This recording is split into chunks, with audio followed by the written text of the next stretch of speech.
berbahagia ini, izinkanlah kami mengajak Bapak Ibu dan serta yang hadir untuk senantiasa bersyukur kehadiran Tuhan Yang Maha Esa dengan berkat karunia kesehatan, keselamatan dan nikmati semata pada pagi hari ini kita dapat bersama-sama hadir di sini sholat kita dan suara jujur untuk mengikuti acara kegiatan literasi. Hadirin yang berbahagia, pengajaran akan kita laksanakan sebagai permulaan sambutan oleh Bapak Ibu Kepala Sekolah, pelaksanaan pentas seni dan budaya lalu penutup.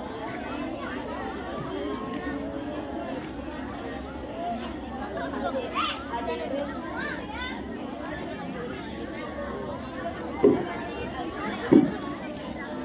acara pertama silat akan dibawakan oleh apa?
Terdapat seorang pemuda dengan bernama Toba.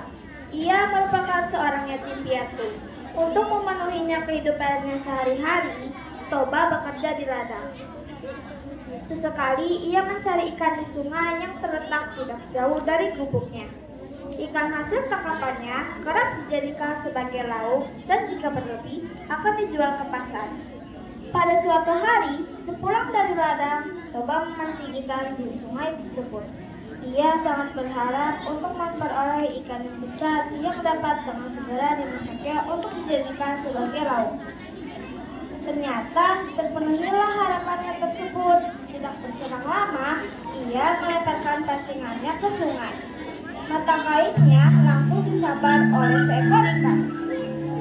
Betapa gembiranya Toba saat menarik tali pancingnya dan melihat seekor ikan dengan ukuran yang besar sangkut di mata pancingnya.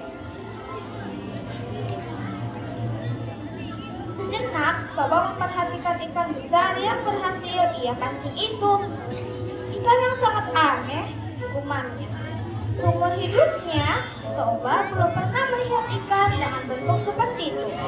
Warna ikan tersebut kekuningan serta sisiknya kuning keemasan. Tampak berkilauan sisik tersebut saat terkena paparan sinar. Saat Toba melepaskan mata kain dari mulut ikan tangkapannya tersebut, tiba-tiba terjadi sebuah keajaiban yang sama sekali tak pernah ia duga. Ikan aneh dengan sisik berwarna kuning keemasan tersebut berubah menjadi seekor perempuan yang manis dan elok pada pandangan. Toba terheran-heran ketika melihat keajaiban yang berlangsung di depan matanya itu. Ia hanya berdiri tak percaya dengan bola mata bulan serta mulut melongo. Aku adalah ibu ketukan dewa. Aku dikutuk karena telah melanggar larangan besarnya. Sudah ditakdirkan padaku bahwa aku berubah bentuk dan menyerupai makhluk apa saja yang memegang atau menyentuhku. Karena Tuhan sudah memegangku, maka aku pun berubah menjadi manusia. Toba lantas memperkenalkan namanya, juga dengan perempuan berwajah cantik itu. Halo Tuan, namaku Putri. Toba memikirkan sesuatu dan menjelaskan pemikirannya tersebut kepada Putri.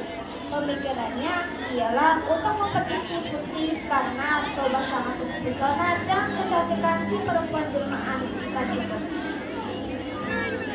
Sediakah engkau menikah denganku? Tanya Toba setelah pembicaraannya beberapa saat. Baiklah, aku bersedia Tuan. Selama Tuhan bersedia juga untuk memenuhi satu syarat yang akan kuajukan. Jawab Putri. Syarat apa yang kau inginkan? Sebutkanlah, aku pasti akan memenuhinya. Permintaanku hanya satu. Pastikan bahwa Tuhan dapat menutup rapat-rapat rahasiaku.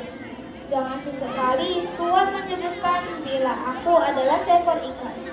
Bila Tuhan menyatakan kesediaan Tuhan untuk menulis rahasia ini, aku bersedia menjadi istri Tuhan. Baiklah, aku berjanji akan menutup dengan rapat-rapat rahasiamu ini. Rahasia ini akan hanya kita ketahui berdua, kata Toba. Lantas, Toba dan Putri pun akhirnya menikah. Pasangan tersebut hidup rukun dan berbahagia walau dalam kesederhanaan. Kebahagiaan mereka serasa kian lengkap dengan kehadiran buah hati mereka. Seekor anak laki-laki yang diberi nama Samosir. Samosir tumbuh menjadi anak yang sehat dan memiliki tubuh yang kuat. Sayangnya, Samosir memiliki sifat yang pemalas dan agak nakal. Kehidupan Samosir sehari-hari hanya tidur-tiduran. Ia seperti tak peduli dan tak ingin membantu sama sekali kerepotan ayahnya yang sibuk bekerja di ladang. Bahkan, untuk sekedar mengantarkan makanan dan minumannya untuk ayahnya pun, Samosir seringkali menolak bila diminta. Seandainya mau, Samosir akan melakukannya dengan bermalas-malasan dan wajah yang bersungut-sungut. Sekian hari, betapa malas kelakuan Samosir. Hal tersebut dikarenakan ibunya selalu dimanjakan. Apapun yang diminta oleh Samosir akan selalu diusahakan oleh ibunya untuk dipenuhi.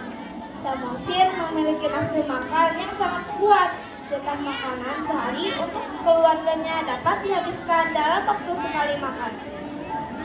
Toba merasa harus bekerja lebih keras lagi supaya bisa memenuhi keinginan makanan anak sematawayangnya yang luar biasa itu. Pada suatu hari, Samosir diminta ibunya untuk mengantarkan makanan dan minumannya untuk ayahnya yang sedang bekerja di ladang. Samosir yang sedang bermalas-malasan pada mulanya enggan untuk menjalankan perintah ibunya tersebut. Meski demikian, setelah ibunya memaksa dengan terus-menerus, akhirnya Samosir bersedia untuk mengantarkan makanan dan minuman tersebut meski dengan wajah yang muram dan bersungut-sungut. Samosir membawa makanan dan minuman tersebut menuju ke ladang. Di tengah perjalanan, Samosir tiba-tiba merasa lapar. Dihentikannya langkah menuju kebun. Samosir lalu memakan makanannya yang seharusnya akan diberikan untuk ayahnya tersebut. Makanan itu tidak dihabiskan semua dan hanya disisakan sedikit. Dengan makanan dan minuman yang tersisa sedikit itu, Samosir lalu melanjutkan perjalanannya menuju ke ladang. Saat telah tiba di ladang, Samosir memberikan makanan dan minuman yang tinggal sedikit itu untuk ayahnya. Toba yang sudah sangat merasa lapar karena bekerja keras sejak pagi langsung suka bekal dan sangat ingin memakannya. Terperanjatlah Toba ketika melihat makanan siang untuknya sudah tinggal sedikit. Mengapa jatah makanan dan minuman tinggal sedikit? Tanya Toba, jangan laut saja mati. Dan minuman ayah itu sudah kumakan sebagian. Akan tetapi, tidak semua kuhabiskan bukan? Masih ada sedikit makanan dan minuman untuk makanan siang ayah. Dasar anak yang tidak tahu diuntung. Makian Toba pada anak. Kemarahan Toba seketika kian meninggi. Serasa tak dapat lagi ia bersabar dan menahannya. Umpatan Toba pun seketika itu meluncur. Dasar kau, anak keturunan ikan! Samosir sangat ketakutan dan terkejut ketika mendengar umpanan dari ayahnya. Ia dengan cepat langsung berlari ke rumah sembari menangis.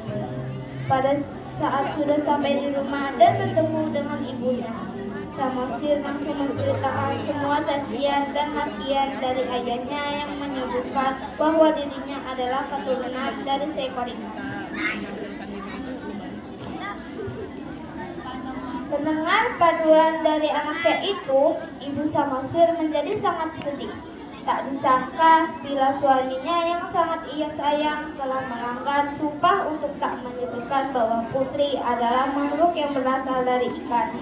Tak berselang lama, Samosir dan ibunya saling berpegang tangan. Dalam hitungan sekejap, kedua ibu dan anak itu menghilang dan keajaiban pun terjadi.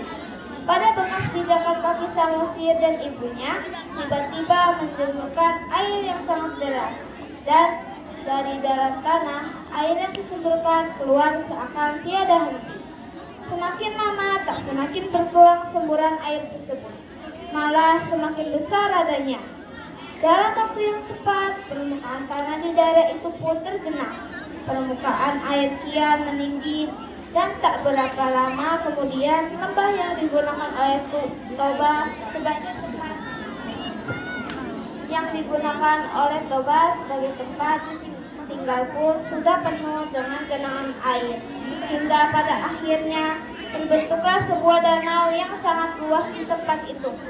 Penduduk sekitar lalu menamakan Danau Toba seperti Danau Toba.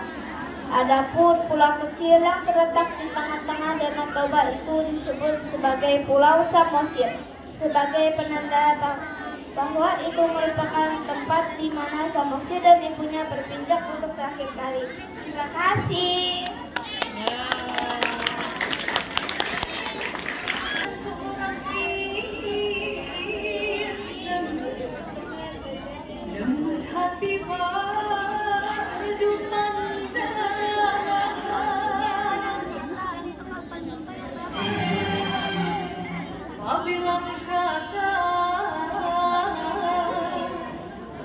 Seluruh alam menyaksikan kesatuan,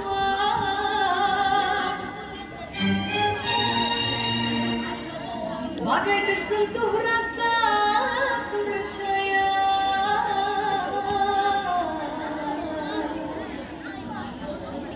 Jauh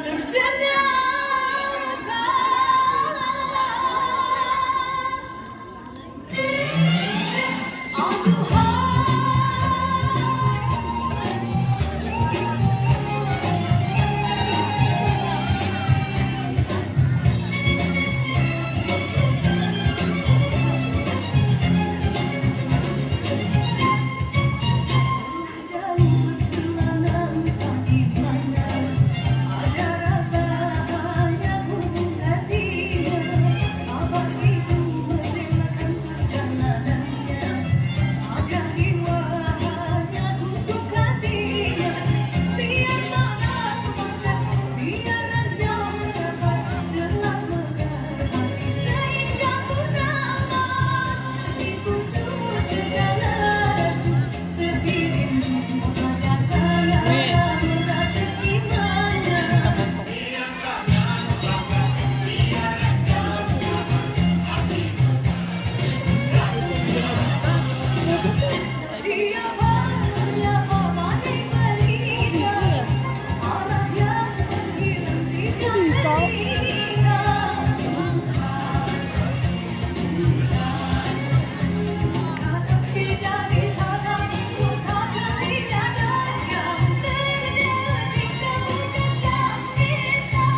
nan tajamu di muara Kami barani jotari indah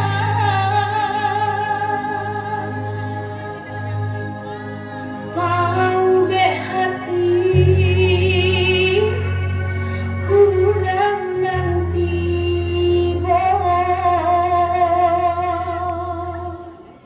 ampun jemaah oi kami undang padulun sana ale hati kasam oi kami ucapkan dari balintang nan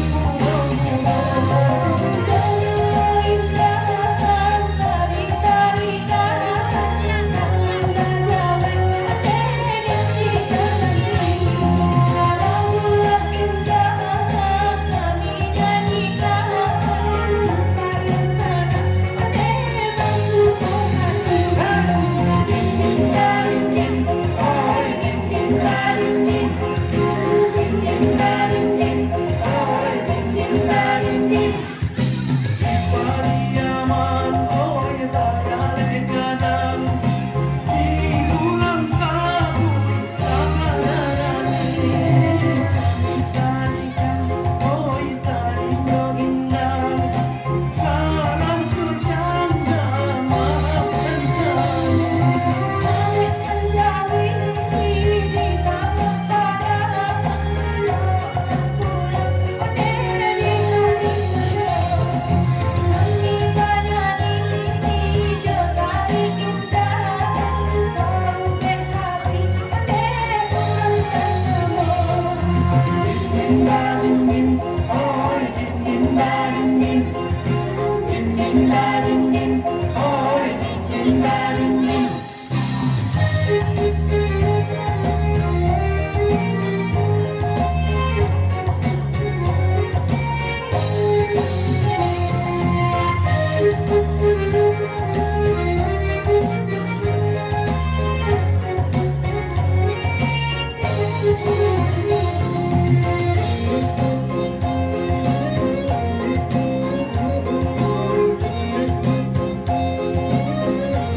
Nama saya Dayana dari kelas 5A. Di sini saya membacakan puisi yang berjudul Alamku.